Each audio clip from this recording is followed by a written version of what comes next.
Une aventure mouvementée. Autrefois, Oliver et Toad travaillaient ensemble pour les chemins de fer du Grand Ouest. Ils en ont vécu des aventures tous les deux. Seulement le souci, c'est qu'Oliver est très vantard et qu'il ne se lasse pas de raconter ses exploits. Et ensuite, il y a eu la fois où je me suis retrouvé abandonné en plein milieu de la décharge. Oh, moi qui aime l'aventure, j'ai adoré. J'aurais dû en faire un film. Oui, je sais, monsieur Oliver, j'étais là-bas avec vous, vous vous rappelez? Et vous m'avez déjà raconté l'histoire 100 fois. C'était la première fois qu'un membre du Grand Ouest réussissait l'exploit de se tirer d'affaire seul. C'était la pleine lune cette nuit-là. Et le vent secouait les arbres comme des pruniers. Et pourtant, j'avais pas peur. Je ne manque pas de courage. Ce doit bien être la 100e fois que Toad entend cette histoire. Il était même capable de la réciter en même temps qu'Oliver. Toad aurait donné n'importe quoi pour changer de locomotive et ne plus avoir à supporter son bavardage. Ça oui, mon aventure dans cette décharge est certainement celle qui restera dans les annales des exploits de Chicalor. J'en mettrai mon piston au feu. Ah, Toad a de la chance. Son souhait est exaucé. Oliver se voit confier une mission et il doit laisser son fourgon-frein. Au revoir, Toad. À tout à l'heure. On continuera notre discussion plus tard. Enfin tranquille. Toad savoure ce moment de calme et de silence. Ce qu'il aime un peu moins par contre, c'est rester à la même place sans rien faire. Du coup, il se prend à rêver à une aventure qu'il pourrait vivre lui-même. Les fourgons-freins, pouah! Je ne comprends pas pourquoi on nous force à en prendre un. Je n'ai jamais eu d'accident, moi. Pardon, monsieur James, bonjour. Vous avez besoin d'un fourgon-frein, si j'ai bien entendu? Je peux vous aider, peut-être? Toi? Et en quoi es-tu différent des autres fourgons? Allez-y, demandez autour de vous. J'adore aider tous ceux qui transportent du charbon et mes freins sont super costauds et... Oh, dites oui, monsieur James. Ah oui, bon d'accord, ça va, oui, j'accepte. Mais alors dépêche-toi, j'ai pas toute la journée, moi. Et c'est ainsi que Toad se retrouve à l'arrière du train tiré par James. Le convoi prend la direction de la ville des Vicaires pour le plus grand bonheur du fourgon-frein. J'imagine que tu ne voyais pas souvent de locomotives aussi splendides que moi dans le fameux Petit Ouest, sur la ligne où tu roulais avant. Non, monsieur, mais... Et sais-tu que c'est moi qui ai la chance d'avoir la carrosserie la plus brillante de toute l'île de Chicalor? Oui, monsieur, je l'avais deviné. Tu pourrais faire des kilomètres et ne jamais croiser de locomotive qui ait plus de classe et d'élégance que moi.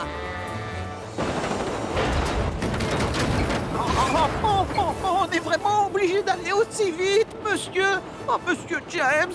Je ne suis pas un escargot. Plus vite j'aurais livré ce maudit train à la ville des Vicaires, et plus vite je pourrais recommencer à transporter des voyageurs.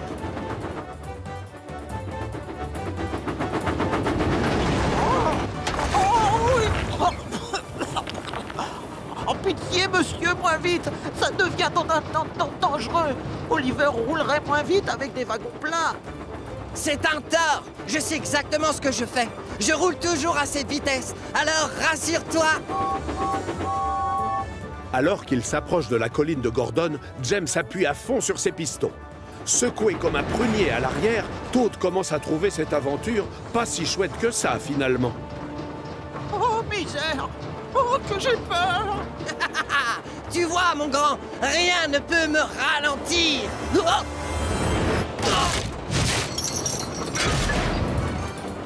Oh non! Oh, monsieur James.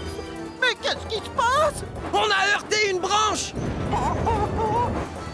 Arrête les wagons! Je fais mon possible, monsieur James. Ce n'est pas simple.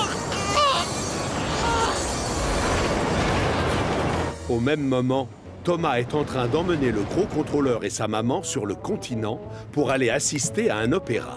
J'aurais pu être diva si je n'avais pas épousé ton père. Aimerais-tu que je te chante un petit air? Eh bien, avec plaisir, tout à l'heure. Oh, mi maman.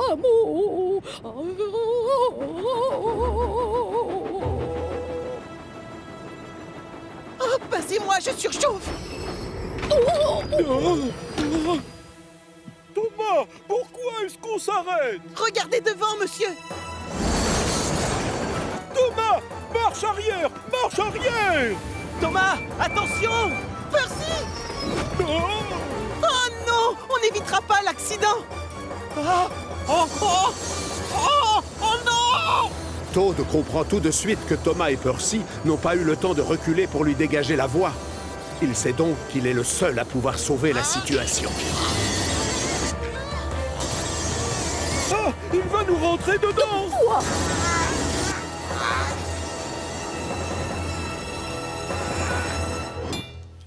Ouf, on l'a échappé belle. Toad a réussi à s'arrêter pile devant la locomotive bleue. Après avoir eu la peur de leur vie, tous sont soulagés. Alors là, chapeau, Toad! Oh, merci, monsieur Thomas. J'ai juste fait mon travail, en fait.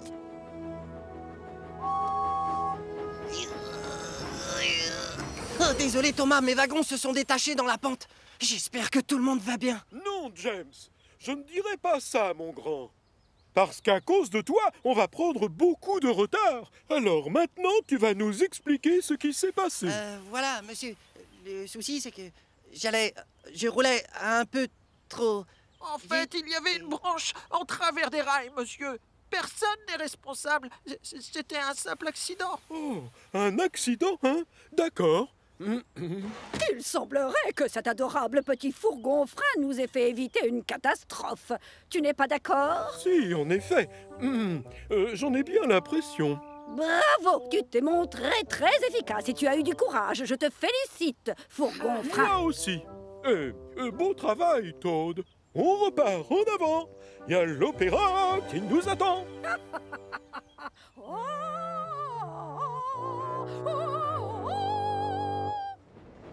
Toad n'arrête pas de penser aux compliments que lui a fait Donatien Hat. Il ne s'est jamais senti aussi fier. Vous pouvez rouler un peu plus vite si vous en avez envie, monsieur James. Non, je te remercie, Toad, mais comme ça, c'est bien. On n'est jamais trop lent, ni trop rapide. C'est ce que je dis toujours à mes wagons. Tu m'as beaucoup aidé aujourd'hui. Merci encore. Non, non, c'est moi qui vous remercie, monsieur. Appelle-moi James. Oh, coucou, monsieur Oliver. Salut, je suis de retour. Quand je vais te dire ce qui m'est arrivé, tu ne vas jamais le croire. Que je te raconte depuis le début, tu vas avoir tous les détails. Une petite minute, Oliver. Je crois que tu devrais plutôt demander à Toad qu'il te raconte l'aventure passionnante qu'il a vécue tout à l'heure. Quoi? C'est sérieux? T'as vraiment vécu une aventure? Oui, en fait, c'est bien ce qui s'est passé.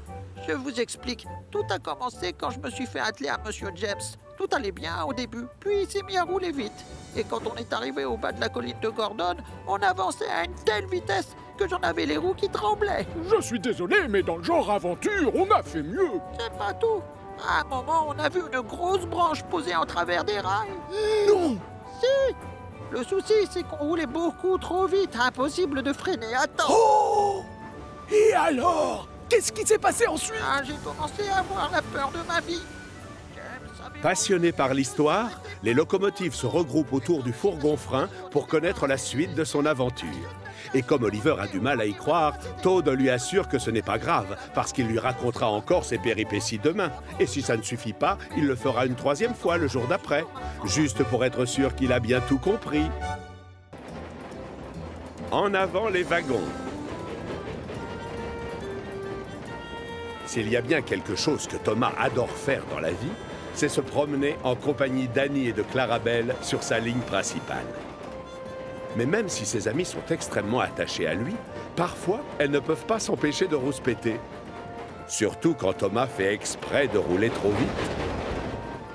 Et voilà, ça y est, il recommence, Clarabelle. Oui, je sais, Annie, c'est horrible, j'ai peur de la vitesse. Hé, je vous entends les deux grincheuses. Ce jour-là, comme d'habitude, Annie et Clarabelle se plaignent que Thomas se prenne pour une Formule 1. Thomas, tu peux ralentir un peu? Mes grappins font des castagnettes. Comme Thomas est d'humeur farceuse, il décide de les prendre au mot. Oh, fais attention, mais qu'est-ce que tu fabriques, Thomas? Pourquoi tu freines maintenant? Avance! Oui, tu as intérêt à appuyer sur l'accélérateur si tu ne veux pas que l'on prenne du retard. Mais enfin, je croyais que vous vouliez que je ralentisse. Oh, d'accord. Si vous tenez vraiment à ce que je fonce, j'y vais.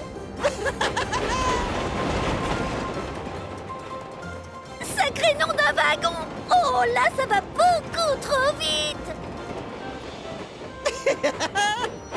C'est cruel, Thomas! Très très méchant, tu nous déçois! Et c'est avec beaucoup de retard sur l'horaire prévu que Thomas finit enfin par arriver à la gare des Fleurs. Oh, passez-moi, je surchauffe. Je devrais déjà avoir emmené plusieurs wagons vides à la carrière à cette heure-là. Oh. Oh! Au même moment, Kathleen s'apprête à se garer devant les hangars. Et s'il y a bien une locomotive capable de battre des records de vitesse, c'est celle-là.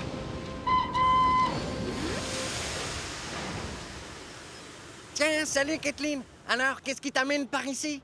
Ben en fait, j'ai roulé tellement vite, j'ai plusieurs écrous qui se sont desserrés. Je vais passer faire un tour à l'atelier pour qu'on me les resserre. Tu crois que je peux laisser mes wagons ici pendant que je m'absente? Oui, bien sûr, vas-y.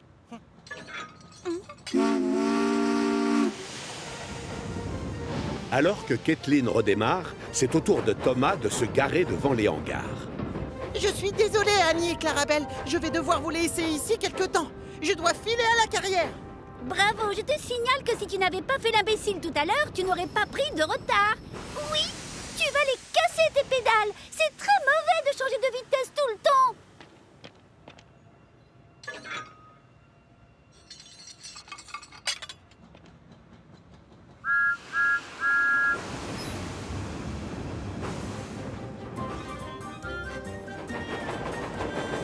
Thomas n'a pas envie de se faire disputer par le gros contrôleur, alors il appuie à fond sur l'accélérateur.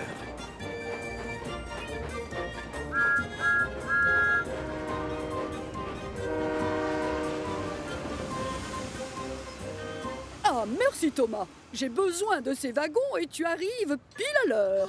De rien, c'est normal. Mes vis.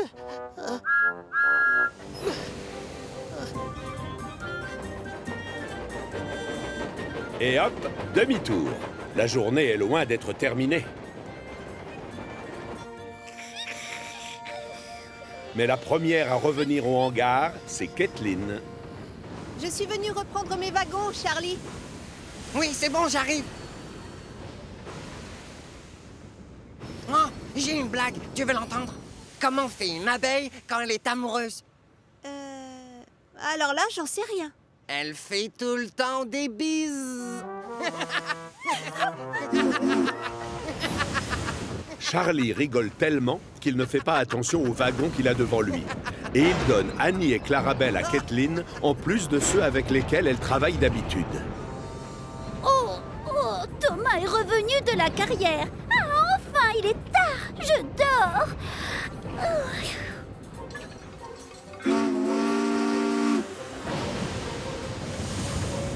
Surtout, sois gentil, ne roule pas vite. Tu veux bien?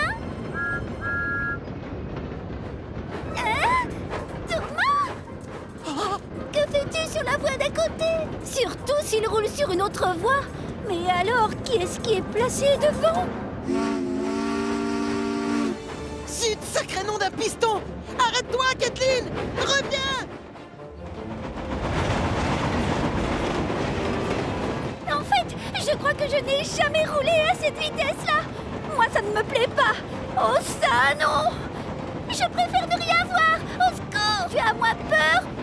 Non, pas exactement. Le cauchemar est terminé, mesdemoiselles. Kathleen s'arrête à la gare du Puy-Sec. Chouette, on va pouvoir souffler. Salut, Connor. Ça te dirait de faire la course jusqu'au château des elfes? Ah non, tout sauf ça. Pas une course. Pitié, dis-lui non. Pitié, dis-lui non. Pitié, dis-lui non. D'accord, Kathleen. Non. Attention, prêt? Partez! Oh, non.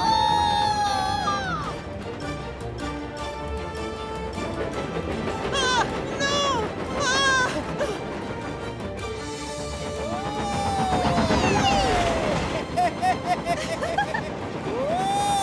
Tu n'arriveras pas à me battre cette fois. Ah, tu crois? C'est ce qu'on va voir.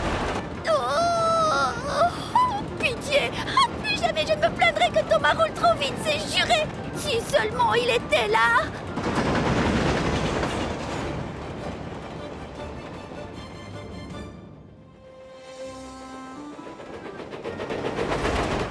Si jamais j'arrive enfin à récupérer Annie et Clarabelle, je ne les taquinerai plus en changeant de vitesse. Thomas appuie à fond sur son accélérateur pour gravir la pente. Mais alors qu'il n'est plus très loin du château... Kathleen! Thomas! Annie! Clarabelle! Ignorant ce qui se passe en queue de convoi, Kathleen fonce, pressée de retourner sur le continent. Ah! Oh non! Thomas n'a pas le choix. Il doit absolument l'intercepter avant qu'elle ne traverse le pont des Vicaires.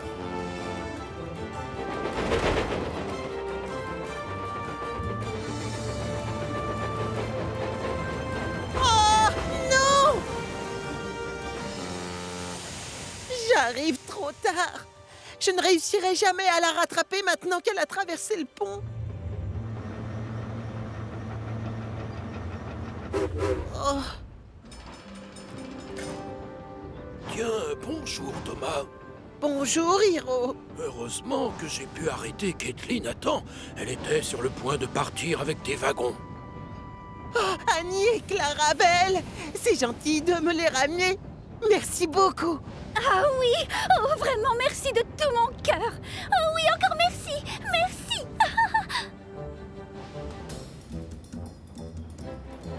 Oh, Annie et Clarabelle, je tiens vraiment à vous demander pardon. Nous aussi, excuse-nous d'avoir rouspété juste parce que tu avançais trop vite selon nous. Juré, on ne le refera plus jamais. Justement, Thomas aimerait bien accélérer un peu. Mais il est tellement content d'avoir récupéré ses deux amis qu'il décide de profiter de la balade en leur compagnie. N'empêche, je trouve que tu vas un chouïa trop vite à mon goût, là. Tout à fait d'accord, tu pourrais ralentir. Absolument, ma petite Clarabelle. Moins vite, s'il te plaît, Thomas, tu seras gentil.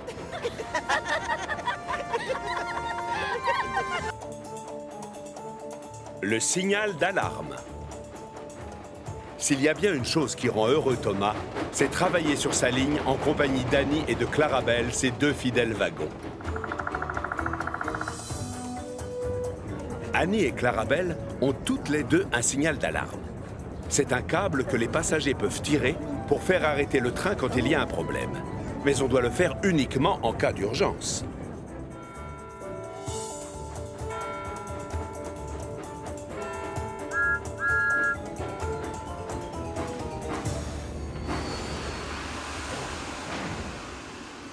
Ce jour-là, Annie et Clarabelle s'amusent à observer les passagers qui descendent aux quatre vents.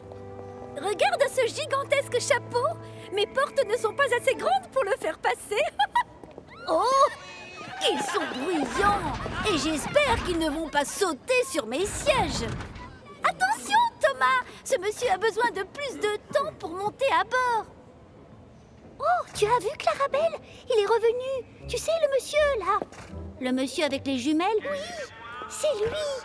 Oh.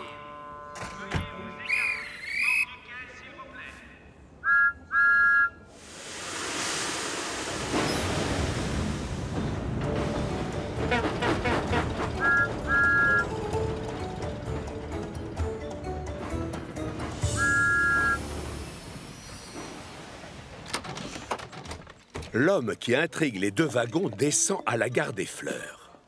Je suis curieuse de savoir qui c'est. Il passe ses journées sur cette ligne. Oh. Je crois qu'il a fait toutes les gares. Peut-être que c'est juste un inspecteur.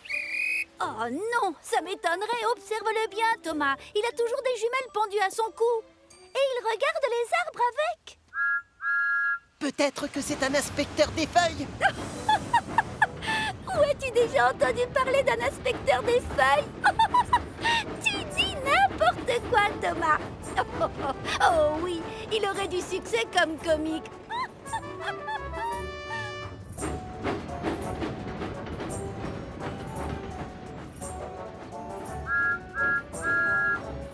Plus tard, ce même après-midi, Thomas recroise l'homme aux jumelles.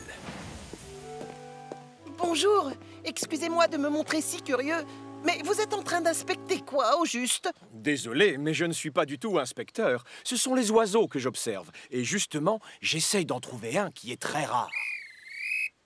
Oh, pardon, je dois y aller. Oh! Un passionné d'oiseaux! Oui, bien sûr! Et donc, c'est ça qu'il faisait. Et maintenant, on sait ce qu'il regardait avec ses jumelles. Et tout ce que j'ai eu à faire pour le savoir, c'est lui demander. Oui, on le sait, tu es très intelligent, Thomas. Je confirme, tu es plus malin que tout le monde. Thomas roule à toute vapeur vers la prochaine gare, quand soudain, quelqu'un dans le train tire le signal d'alarme. Le train doit immédiatement s'arrêter. Le contrôleur actionne donc les freins des wagons. Oh, Thomas, freine! C'est forcément pour une raison très grave.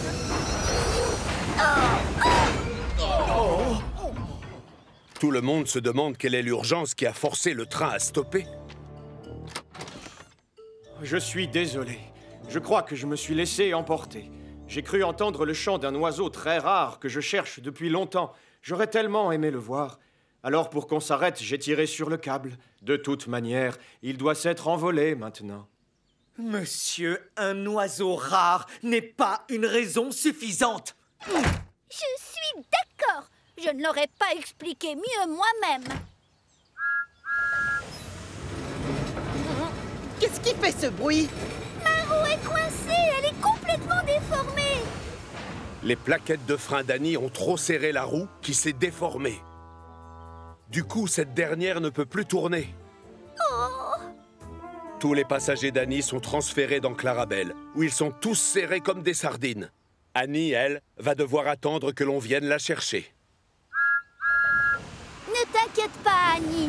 Thomas va revenir très bientôt. Et on ira faire changer ta roue très vite, je te le promets.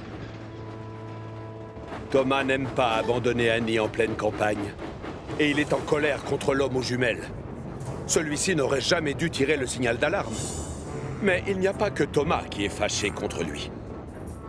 Et je ne vous parle même pas du gros contrôleur. Le signal d'alarme ne doit être utilisé pour arrêter le train que pour un motif valable et grave. Je suis vraiment navré.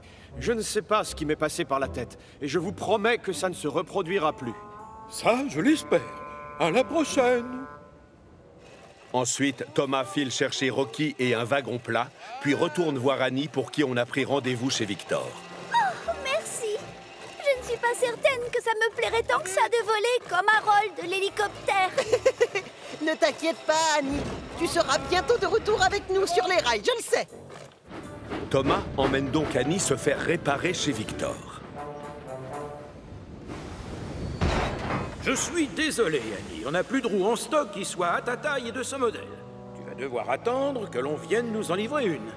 Oh, dommage. C'est un souci pour Thomas, qui se retrouve à travailler avec un seul wagon. C'est bizarre sans Annie. Oui, je sais. Et tout ça parce qu'un idiot de passager s'est amusé à tirer le signal d'alarme. Il vaut mieux que je ne revoie pas l'homme aux jumelles, sinon je vais me mettre en colère. Raté. Thomas va le recroiser, et plus vite qu'il ne le croit. Le voilà qui attend sur le quai à la gare des Fleurs. D'accord. Je vais continuer, ça lui fera les pieds. Mais non, tu dois t'arrêter, Thomas. Tu es obligé de t'arrêter à chaque gare. Eh bien, je refuse. Voilà, un point, c'est tout. C'est mon droit.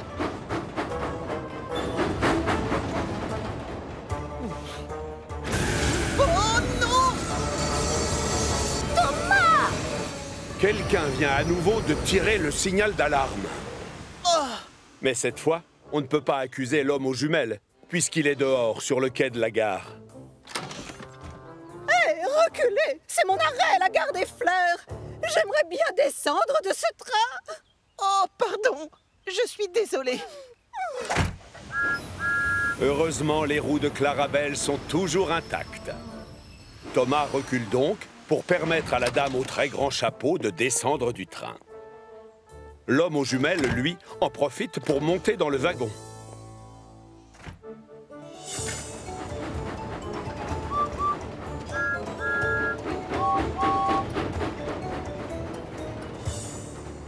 Aux quatre vents, un comité d'accueil attend la locomotive bleue.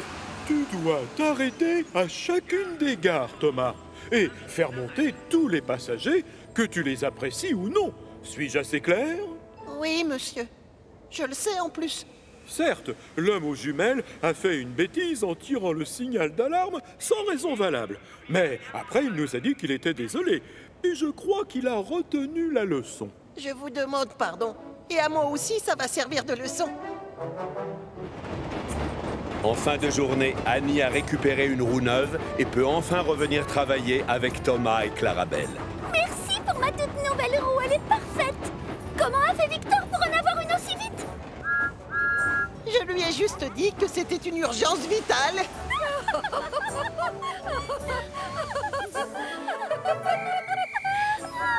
Tu es un petit comique, tu sais. Oh oui, tu devrais monter à un spectacle.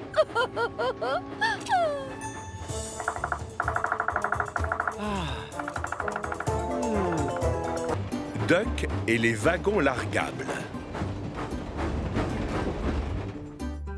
Sur Chicalor, les locomotives sont toujours débordées en plein milieu de l'été. Les touristes débarquent du continent et envahissent les plages de l'île et les parcs d'attractions.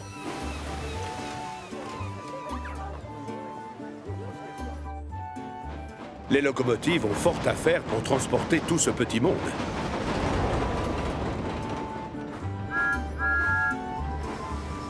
Non, d'un chouchou, quelle journée! J'ai rarement vu autant de vacanciers sur Chicalor. Ça me plaît bien. Ça fait encore plus de gens pour admirer ma splendide carrosserie. Le gros contrôleur est loin de partager la bonne humeur ambiante et n'a qu'une seule obsession, que tous ces gens arrivent à destination dans les temps. Tout le monde à bord! Presse-toi, James. On n'a pas le temps de discuter, je suis désolé. Hop, hop, on ne peut pas se permettre d'avoir du retard. Oh, qu'est-ce que c'est? Oh, oh, pardon. Ça n'a rien d'amusant. Merci à vous, Thomas et James. Allez-vous-en. Bien, chef. Oui, monsieur. Oh! Ce soir-là, il a été décidé que Duck dormirait à la gare de triage pour pouvoir aider à transporter les passagers tôt dans la matinée. Bonsoir à tous. Salut, Duck. Sois le bienvenu. Oh non! Encore cette machine toute décatie. Duck ne peut pas s'empêcher de parler du temps où il faisait partie du chemin de fer du Grand Ouest.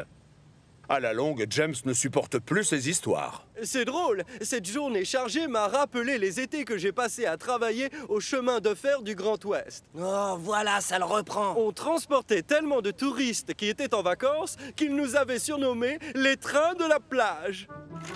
À cette époque-là, je circulais avec des wagons largables. C'était pratique parce qu'il y avait un système pour détacher les wagons sans avoir à s'arrêter.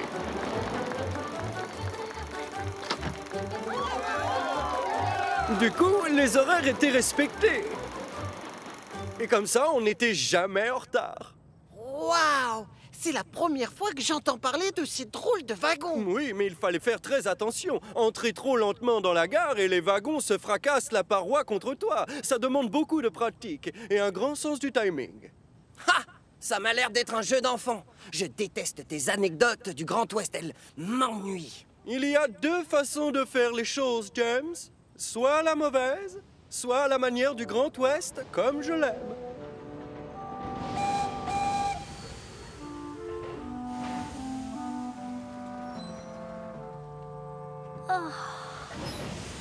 J'ai bien peur que demain soit la journée la plus chargée de l'été, vu le nombre de voyageurs. Oh, je ne sais pas comment on va faire pour emmener tout le monde à destination et sans prendre de retard. En entendant les paroles du gros contrôleur, une idée fuse dans la cheminée de James.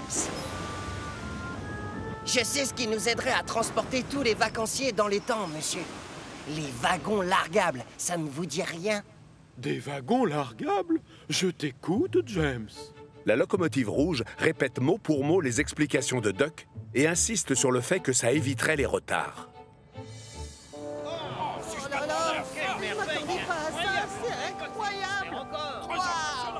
Mes vieux wagons largables! J'ai du mal à croire ce que je vois. Coucou! C'est moi! Un peu de silence, merci, c'est mieux. Et donc, pour éviter les complications et les retards durant cette journée qui va être chargée, j'ai fait venir plusieurs wagons largables du continent et je les remercie d'être là. Mais ce n'était pas mon idée au départ. C'était celle de James. Quoi? C'est exact, monsieur. Grâce à moi, tous les trains seront à l'heure sur Chicalor. Et voilà. Bonne idée, James. C'est parfait, James. Allez, en route. On compte sur vous.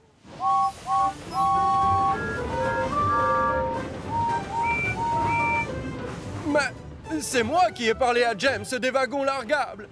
C'était mon idée. Ils sont tous partis. Personne n'est là pour écouter le pauvre Duck qui bouillonne de tristesse. C'est avec le cœur gros qu'il quitte la gare de triage. Messieurs, dames, j'aimerais vous dire un mot. Assurez-vous bien que vous vous installez dans le bon wagon, à savoir celui qui dessert la gare dans laquelle vous voulez aller. Vite, on embarque. Je vais bien respecter les horaires grâce à mes nouveaux wagons largables. James est assez content de lui. Il a l'impression d'être une star. S'il avait des mains à la place des roues, il signerait même des autographes. Vous croyez que James sait comment on fonctionne? Franchement, je n'en sais rien. Espérons que oui. James s'approche de la première gare. En le voyant, Duck se dit qu'il paierait cher pour être à sa place. On se tient prêt à larguer le dernier wagon, s'il vous plaît. Ne ralentis pas trop quand tu longes le quai, James. Sinon, le wagon va venir te heurter par l'arrière. Oui, j'ai entendu, Duck.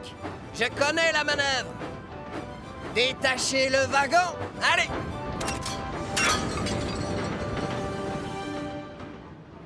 Mais James ne peut pas s'empêcher de faire admirer sa belle peinture, alors il oublie les consignes et ralentit. Comment ça va, les amis? Vous allez adorer mon idée. Ce que redoutait Duck se produit. Le dernier wagon heurte le second, qui heurte le premier, qui heurte James. Heureusement, personne n'est blessé. Mais pour protester, les wagons largables refusent de repartir. On ne veut plus aller avec James. Il n'a jamais eu de wagon comme nous avant aujourd'hui. Non, c'était évident. Le gros contrôleur ne pouvait pas plus mal tomber. Sur les quais, les passagers se plaignent et menacent de ne plus revenir sur Chicalor de tout l'été. Très dangereux. Oh, James, tu peux être fier de toi. Ces wagons largables, c'était loin d'être une bonne idée, en fait. Mais non, il faut simplement que je m'habitue à la manœuvre. C'est tout. Je peux la lui apprendre, chef. Les wagons largables sont heureux de voir leur vieil ami. Les années ont passé, mais il n'a pas trop changé. Duck, ça alors, quelle surprise! Bonjour, les amis. Dois-je comprendre que tu connais bien ces 3 wagons largables, mon petit Duck? Oui, bien sûr. C'est moi qui les tractais quand j'étais au chemin de fer du Grand Ouest. Comme je l'ai raconté à James hier soir. Tout s'explique pour le gros contrôleur. James a juste fait semblant de s'y connaître en wagon largable pour crâner. Alors qu'au départ, c'est l'idée de Duck. Duck, peut-être que tu pourrais t'occuper des wagons largables et des gens qui attendent à l'intérieur, si les wagons n'y voient aucun inconvénient. Oui, oui. Bien sûr, on accepte. Elle est super, cette idée. Et voilà comment les anciens collègues se sont retrouvés à travailler ensemble sur Chicalor.